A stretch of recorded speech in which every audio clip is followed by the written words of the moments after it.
Glimpse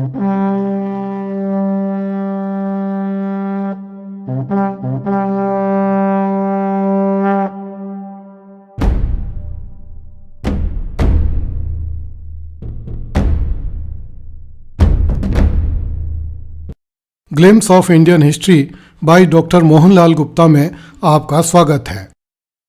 पिछली कड़ी में हमने ब्रिटिश ईस्ट इंडिया कंपनी द्वारा देशी राज्यों के साथ की गई संधियों की चर्चा की थी।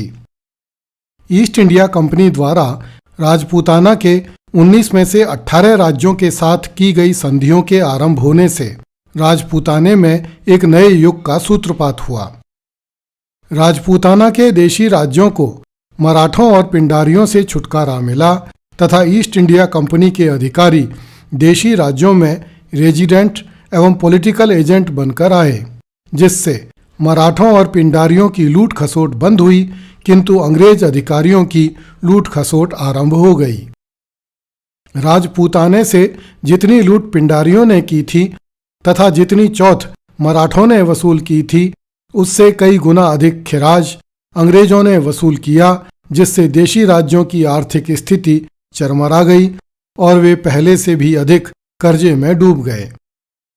अंग्रेजी संरक्षण में चले जाने के पश्चात राजपूताना के प्राय समस्त राज्यों ने अंग्रेज अधिकारियों की सलाह से अपने राज्य की आय बढ़ाने के लिए भूमि बंदोबस्त पद्धति को अपनाया। अंग्रेजों का खिराज चुकाने के लिए पुराने करों में वृद्धि की गई तथा जनता पर और सामंतों पर नए कर भी लगा दिए गए। करों की वसूली में पहले की अपेक्षा काफी कड़ाई बरती जाने लगी, जिससे न केवल जनता में अपितु सामंतों में भी राजा के विरुद्ध असंतोष पनपा। राज्यों में नियुक्त अंग्रेजी एजेंटों ने राजदूत का व्यवहार न करके अधिनायकों जैसा व्यवहार किया। उन्होंने रियासतों के निजी मामलों में भी हस्तक्षेप करना आरंभ कर दिया। ब्रिटिश रेजिडेंटों ने तानाशाहों के अधिकार प्राप्त कर लिए। उन्होंने राज्यों की सेवा में अपने मनपसंद अधिकारियों की नियुक्ति करके एक तरह से सहायक संधि के स्थान पर हस्तक्षेप की नीति अपना ली। इससे देशी रजवाड़ों के राज परिवारों में अंग्रेज अधिकारियों के विरुद्ध असंतोष ने जन्म लेना आरंभ कर दिया। अंग्रेज अधिकारियों ने राज्यों के शासक एवं उसके उत्तराधिकारी नियुक्त करने में मनमाना व्यवहार किया। अल्पवयस्क शासक संबंधी समस्याएं और ब्रिटिश हस्तक्षेप देशी राज्यों में उत्तराधिकारियों और शासकों की आयु निर्धारण से जुड़ा हुआ एक विवादग्रस्त क्षेत्र बन गया, जिसमें ब्रिटिश हस्तक्षेप अत्यंत महत्वपूर्ण सिद्ध हुआ। देशी राज्यों के असंतुष्ट राजकुमार पहले मुगलों की शरण में जाया करते थे, उसके बाद मराठों की शरण में जाने लगे और अब ब्रिटिश अधिकारियों को रिश्वत आदि देकर अपने पक्ष में करने लगे। अंग्रेजों के हस्तक्षेप का परिणाम यह हुआ कि राजा के पद के कई दावेदार राजकुमार राजमहलों से निकलकर सड़क पर आ गए और सड़क पर बैठने को विवश हुए कई राजकुमार महलों में जा बैठे।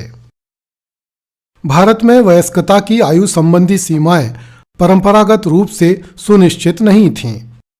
विभिन्न अवसरों और आवश्यकताओं के अनुसार इसका निर्धारण होता था। अंग्रेजी सत्ता के पूर्व इस निर्धारण में कोई विशेष आपत्ति और व्यवधान नहीं हुआ। यह स्थिति किसी न किसी प्रकार चलती रहती, किंतु ब्रिटिश सरकार ने देशी राज्यों के उत्तराधिकार की समस्या के दौरान इसमें सुनिश्चित व्यवस्था करना उपयुक्त एवं आवश्यक समझा।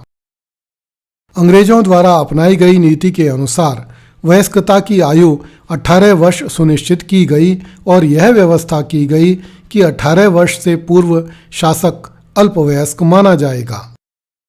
ऐसी स्थिति में राज्य के शासन का संचालन होने तक, अर्थात 18 वर्ष की आयु पूरी करने तक राज्य का शासन ब्रिटिश नियंत्रण में संचालित करने की व्यवस्था की गई। अर्थात राज्य का शासन अंग्रेज अधिकारियों द्वारा नियुक्त रीजेंट द्वारा कंपनी सरकार की सहमति और स्वीकृति के आधार पर चलाया जाना तय किया गया। बड़े राज्यों में यह प्रशासन रीजेंसी काउंसिल द्वारा और छोटे राज्यों में पॉलिटिकल एजेंटों द्वारा नियंत्रित और संचालित होना था। वयस्कता प्राप्त होने पर ब्रिटिश सरकार द्वारा राज्य के समस्त प्रशासनिक अधिकार वयस्क नरेश को सौंप दिए जाते थे। इस प्रकार अधीनस्थ सहायता की संधियों से राजाओं के राज्यों को स्थिरता तो मिली, किंतु राजाओं की व्यक्तिगत स्वतंत्रता बुरी तरह प्रभावित हुई। राज्य के सरदारों के स्थान पर अंग्रेज अधिकारी राजाओं के लिए सिरदर्द बन गए। इन संधियों से राज्यों के सरदारों तथा जनता को कुछ भी प्राप्त नहीं हुआ। कई मामलों में राज्य के सामंत तथा सरदार लोग राजाओं के निर्देशों का पालन करने की अपेक्षा अंग्रेज अधिकारियों से मिलकर राज्य की जनता को लूटने खसोटने में लग गए। यदि राजा इन सामंतों के विरुद्ध किसी तरह की कार्यवाही करने का विचार करता तो ये सामंत अंग्रेज अधिकारियों की सेवा में उपस्थित होकर मनचाही सुविधाएं प्राप्त कर लेते थे। ईस्वी 1818 तक पंजाब और सिंध को छोड़कर लगभग सारा भारतीय उपमहाद्वीप अंग्रेजों के नियंत्रण में चला गया। इसके एक हिस्से पर अंग्रेज सीधे शासन करते थे और बाकी पर अनेक भारतीय शासकों का शासन था, किंतु राजाओं पर अंग्रेजों की सत्ता सर्वोपरि थी। धीरे धीरे राज्यों के पास अपनी कोई फौज नहीं रह जानी थी। अपने ही जैसे दूसरे राज्यों से संबंध बनाने के लिए भी वे स्वतंत्र नहीं रह गए थे। राजाओं के अपने राज्यों में उन्हीं पर नियंत्रण रखने के लिए जो अंग्रेजी सेनाएं रखी जाती थीं, उनके लिए भी राजाओं को भारी रकम चुकानी पड़ती थी। संधि की शर्तों के अनुसार राजा अपने आंतरिक मामलों में स्वायत्त थे, किंतु व्यावहारिक रूप में उन्हें ब्रिटिश सत्ता का अंकुश स्वीकार करना पड़ता था। इस सत्ता का प्रयोग ब्रिटिश रेजिडेंट करता था। इस कारण देशी राज्य एवं उनके राजा हमेशा ही परीक्षा काल में रहते थे। इन संधियों के होने के कई वर्षों बाद थॉमसन ने लिखा, राज्यों द्वारा की गई संधियों के शब्दों को ध्यान में रखते हुए यह मानना होगा कि राजाओं द्वारा व्यापक रूप से अनुभूत कष्ट आज प्रमाणित हैं। सभी राज्यों के आंतरिक कार्यों में प्रचुर मात्रा में हस्तक्षेप हुआ है। देशी राज्यों में ब्रिटिश पॉलिटिकल ऑफिसर्स के अधिकार तथा उनकी उपस्थिति नाराजगी से देखी जाती है।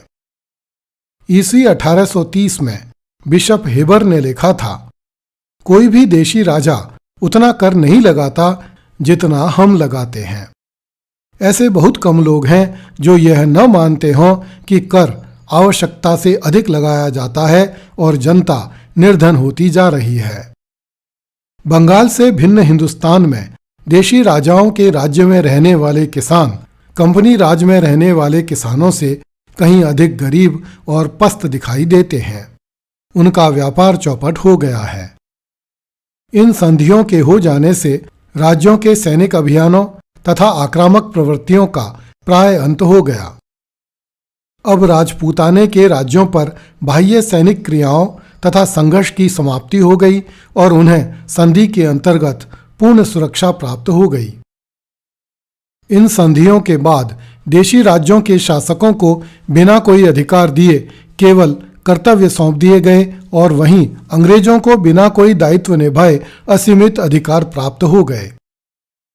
इन संधियों के आरंभ होने से देशी राज्यों के सामंतों को पूरी तरह दबा दिया गया तथा राजाओं की स्थिति अपने सामंतों के ऊपर दृढ़ हो गई।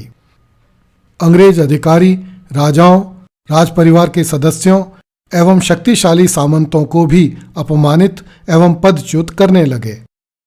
अगली कड़ी में देखिए, जयपुर महाराजा को विश्वास था कि कंपनी उसके राज्य की रक्षा करेगी। कृपया इस चैनल को लाइक, सब्सक्राइब एवं शेयर करें तथा नोटिफिकेशन का आइकन ऑन करें ताकि आपको चैनल पर अपलोड होने वाली नई वीडियो की जानकारी तुरंत मिल सके। जय हिंद।